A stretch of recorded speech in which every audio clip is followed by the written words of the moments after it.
ઝાંસીની રાણી લક્ષ્મીબાઈની જન્મજયંતિ નિમિત્તે પુષ્પાંજલિનો કાર્યક્રમ યોજાયો। ઝાંસીની રાણી લક્ષ્મીબાઈનો જન્મ નવેમ્બરના 1835માં થયેલ।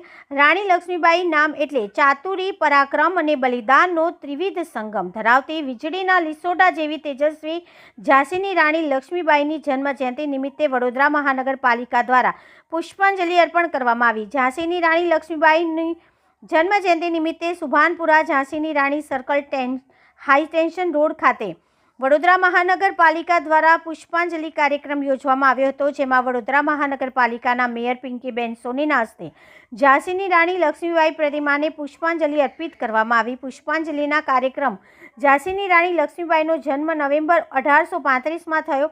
રાણી લક્ષ્મીબાઈ નામ એટલે ચાતુરી, પરાક્રમ અને બલિદાનનો ત્રિવિધ સંગમ ધરાવતી વીજળીના લીસોટા જેવી તેજસ્વી ઝાંસીની રાણી લક્ષ્મીબાઈ સૌથી પહેલાં યાદ આવે।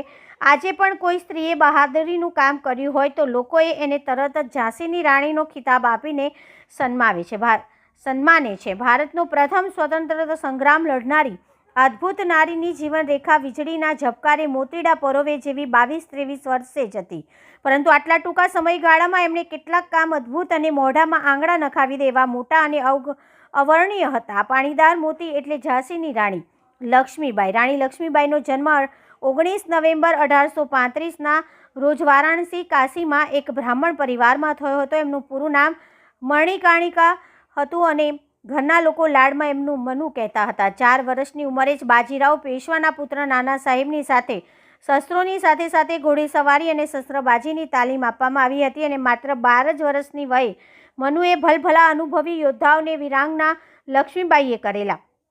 તેમના કાર્યકાળ દરમિયાન અંગ્રેજો સામે અનેક યુદ્ધ જીત્યા હતા। ત્યારે આજે ઝાંસી કી રાણીની જન્મજયંતિ નિમિત્તે વડોદરા મહાનગરપાલિકા દ્વારા પુષ્પાંજલિ અર્પણ કરવામાં આવી હતી। આ કાર્યક્રમમાં વડોદરાના પ્રથમ નાગરિક પિંકીબેન સોની, વિપક્ષના નેતા ચંદ્રકાંત શ્રીવાસ્તવ, પૂર્વ સ્થાયી સમિતિના ચેરમેન હિતેન્દ્ર પટેલ, સ્થાનિક નગરસેવકો અને કોંગ્રેસના સભ્યો ઉપસ્થિત રહ્યા હતા।